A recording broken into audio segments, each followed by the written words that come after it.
Lisa Briggs from the Bruce Company is here. We're taking your questions at tips@channel3000.com. Hi, Lisa. Hello. Let's quickly talk about what you brought today. Yeah, so we got a new shipment from Florida, and a couple months ago, people might remember that I brought in a fern called Hurricane. Right. And this is a Dracaena called Tornado. Oh, I can And see since it. we're talking about weather, it's got a really swirly quality, and they just came in.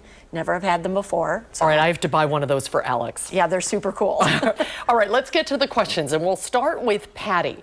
She says she has an unruly rose plant, and it needs to be trimmed. So what is a good point to trim her rose bush back? So if it is a rose bush that had a ton of flowers, like one of the old-fashioned types, you can go ahead and prune it back about half. You may get some sporadic reblossoming. Otherwise, there's some roses that just bloom once a year. Okay, is there a rose plant that's not a rose bush? Roses usually fall into either a bush or they're a climber. Okay. And the climbers have really long leggies so that you can tie them up to things.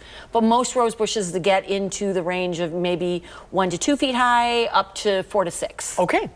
All right, I hope that helps today. Patty also asks, when is a good time to not only cut irises back, but also to transplant them? Transplanting you should do really at the end of July.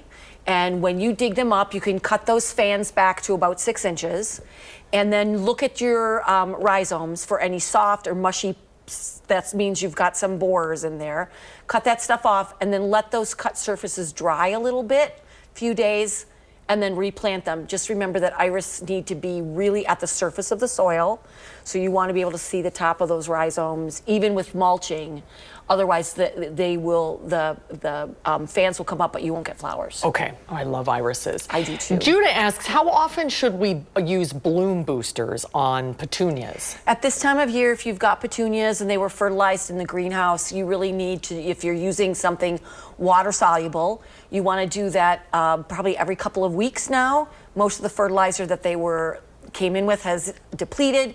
Petunias do take a special fertilizer, so if just the regular bloom booster isn't working, come on into the store. We have a special formulation for petunias that will keep them bushier. Okay, very quickly, last question. Betty says her hibiscus only has 2 new growths this year, and it's usually much bigger. If she's talking about the hardy hibiscus, it's hard to say. I will say that oftentimes we don't see hibiscus moving until mid to late June. We had some ups and downs this spring. Yeah. I would give it some time. Okay. All right. Thanks for your questions, everybody. Sorry we didn't get to everybody, but I always email them to Lisa, and then Lisa will respond to you personally. Good to see you, Lisa. Good to see you, too. All right.